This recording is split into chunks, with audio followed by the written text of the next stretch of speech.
What's up, y'all? My name is Vinny, aka Vincetrumentals. Let's make some beats.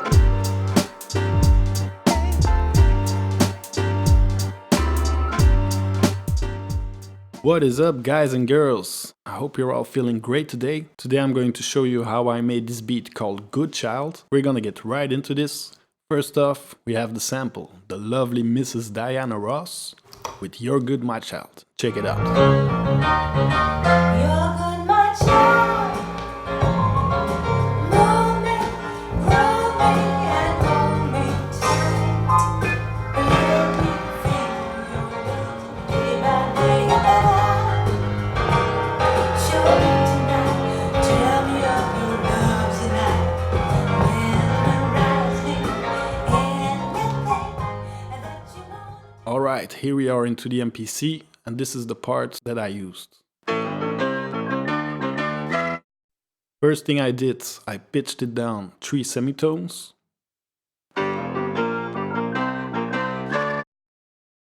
Then I chopped it up. Day by day, you're better. Show me tonight. Tell me of your love tonight. Mesmerize me. Anything. The reason I chose this part is because of the chords. I started looking for chops with no vocals on it, and I ended up using these 3 chops. Here's the main sequence.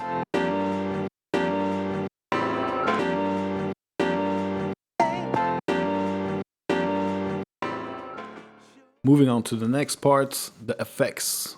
I added effects to the whole program so that it affects every pad. On the first effect slot, I have the SP1200 output, which actually simulates the output of an original SP1200. Now, it's not exactly the same output as an SP1200, but it gets very close. Next, I added a high-pass filter. I cut everything below around 550 Hz. I'll explain later why, you'll see. Next up, the low-pass filter. I always add a low-pass filter to my main sample program. In this case, I didn't end up using it, but I like having it there. Last but not least, tape delay. I really like the rich ambient effect that tape delay can give you, depending on how you set it, of course. I mostly use it to give the main sequence like a spatial tail, like a breathing effect that I still can control. You can even give it some harmonics with the wow and flutter settings. You can do a lot of things with the tape delay. That's why I love it. And that covers the effects. Check out the result.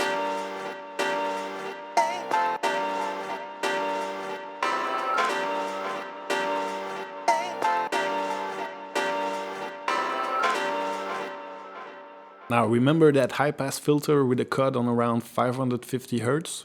Here is the reason why I did that. I copied the whole sequence and the whole program on another track. What I will do here is use this for a low and low mids layer. Since we cut those frequencies out of the main sequence, I'm going to add that layer of frequencies back on a different track for more control. What I can do now is add different effects to this program. First thing I added was the SP1200 output simulator, just like on the main sequence. Then I added a low pass filter with a cut at around 540 Hz. And now when I add the layer back to the main sequence, it has a nice crossover in my ears with the cuts that I placed on the filters. After that I added the parametric EQ. The only thing I did here is cut some frequencies below 67 Hz, but not completely like if I would have used a high pass filter. Now that I have the main sequence, let's add a bassline. First thing I did is make up a new MIDI track. The way my studio is set up, the MPC pads can trigger any outboard synthesizer. In this case I used my microKORG. I usually use the microKORG or the MS-20. What I simply did was layer the bottom notes of the sequence.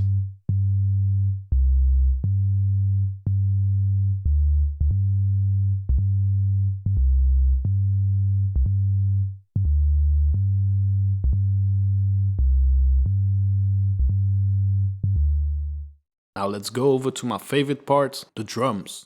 This is the kick drum.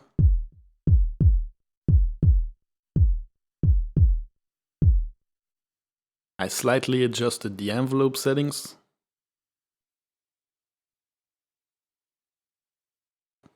snare drum. Same here, slightly adjusted the envelope settings. Also filtered out the bottom end with the high pass filter. Let's have some fun. I'll start playing the drum sequence, then I'll add in the other elements. And after that, we'll go to the recording process.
Alright, as you can see, I recorded all channels separately in my DAW workstation.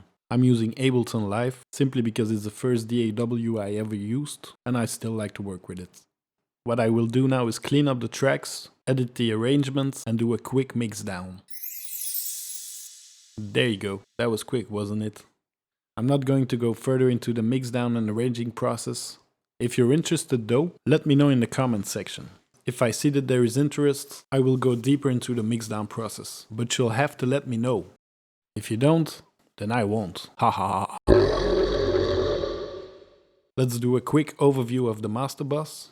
First is going through the Pultec equalizer, then through tape. After that, the SSL G-Bus compressor, in G-Bus we trust. Then it goes through the Manley equalizer, and finally the limiter. Last thing I'm going to do is play the whole track. I made a separate video with just the track, in case you want to add it to a playlist or just listen to it without the whole beat making section. I really hope you enjoyed the video. If you did, just do me a favor and smash the like button, subscribe for more, but most importantly, share the love, interact, get involved. I'm about to play this track and sign out. Peace.